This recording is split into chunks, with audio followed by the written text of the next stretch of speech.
అందరికీ నమస్కారం. Welcome to special focus. Trending politics ఏంటయా అంటే తప్పు మీద తప్పు.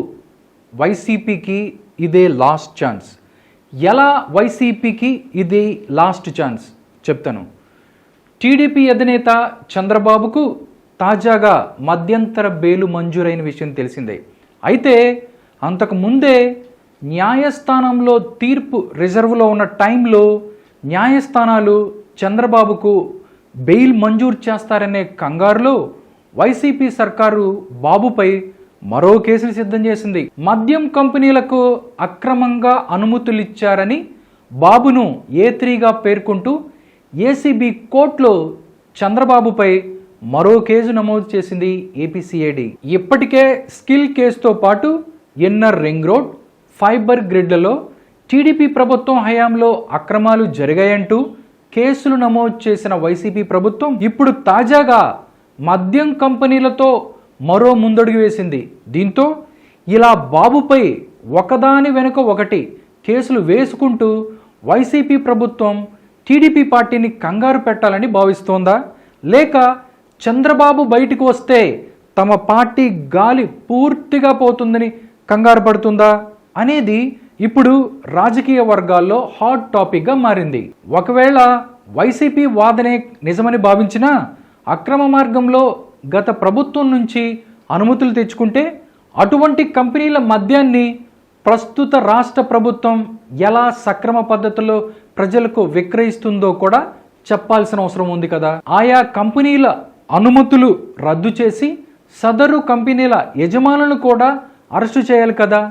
అసలు ఇలా అక్రమ కంపెనీల మద్యాన్ని గడిచిన 4.5 ఏళ్లుగా ప్రజలకు విక్రయిస్తున్న ప్రభుత్వాన్ని కూడా దోషిగా నిలబెట్టాలి కదా. ముందు ఈ ప్రశ్నలన్నిటికీ సమాధానం చెప్పాల్సిన బాధ్యత వైసీపీ ప్రభుత్వానిదని రాజకీయ విశ్లేషకులతో పాటు రాష్ట్ర ప్రజలు కూడా ప్రశ్నిస్తున్నారు. అయితే వైసీపీ బ్యాచ్ వాదనలు ఎలా ఉన్నాయంటే ఇవేమీ నేరాలు కానే కావట, తప్పంతా కేవలం అనుమతి ఇచ్చిన వ్యక్తిదే అట. దీంతో శిక్ష పడాల్సింది కూడా కేవలం చంద్రబాబుకే అనే ధోరణితోనే వైసీపీ ప్రభుత్వ తాజా విధానాలు ఉంటున్నాయి. చంద్రబాబుని ఎట్టి పరిస్థితుల్లో జైలు నుంచి బయటికి రానివ్వకుండా ఉండాలనే ఒకే ఒక ఉద్దేశంతో జగన్ సర్కార్ తప్పు మీద తప్పు చేసుకుంటూ పోతుందని విశ్లేషకులు సైతం అభిప్రాయపడుతున్నారు. దీంతో వైసీపీ అరాచక పాలనను ప్రజలు గమనిస్తున్నారని, వచ్చే ఎన్నికల్లో వైసీపీకి ప్రజలు తగిన బుద్ధి చెబుతారని రాజకీయ వర్గాల్లో చర్చించుకుంటున్నారు. ఎందుకంటే అధికారం ఉంది కదా అని తాము చెప్పిందే న్యాయం, చేసేదే చట్టం. మహనీయుడు డాక్టర్ బిఆర్ అంబేద్కర్ రాసిన రాజ్యాంగం ఒప్పుకోదు కదా. ఇది ప్రజాస్వామ్యం, ఇక్కడ పాలకులు మాత్రమే ఉంటారు, నియంతలు కాదు అనేది వైసీపీ నాయకులు ఇక ముందైనా గ్రహిస్తే రాష్ట్రంలో ఆ పార్టీ తన ఉనికిని కాపాడుకుంటుంది. లేదంటే ప్రజలిచ్చిన ఒక్క ఛాన్సే వైసీపీకి చివరి ఛాన్స్ అవుతుందని రాజకీయ నిపుణులు అంటున్నారు. ప్రస్తుతం ఏపీలో మద్యం కంపెనీల అనుమతితో వ్యాపార లావాదేవీలు జరుపుతున్నది ఎవరు? జేబులు నింపుకుంటుంది ఎవరు? నొక్కేస్తున్న కమిషన్లు చేరుతుంది ఎక్కడికి? అసలు తప్పెవరిది?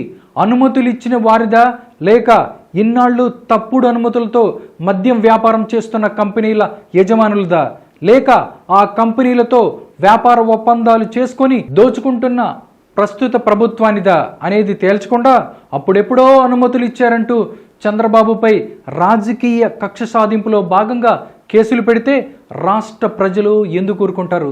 సరైన సమయంలో జగన్ ప్రభుత్వానికి తగిన బుద్ధి చెప్తారని సర్వత్రా చర్చించుకుంటున్నారు. ఏది ఏమైనా అధికారాన్ని అడ్డం పెట్టుకొని రాజకీయాల్ని అపహాస్యం చేస్తూ వైసీపీ ప్రభుత్వం రోజు రోజుకి ఊహించని విధంగా దిగజారుతోందని, దీంతో ఆ పార్టీకి మొదటి అవకాశమే చివరి ఛాన్స్ అయ్యేలా ఉందని రాజకీయ వర్గాల్లో చర్చించుకుంటున్నారు. ఇది ఇవాల్టి స్పెషల్ ఫోకస్. మరో స్పెషల్ ఫోకస్తో మళ్ళీ మీ ముందుంటాను. అంతవరకు సెలవు. నమస్కారం.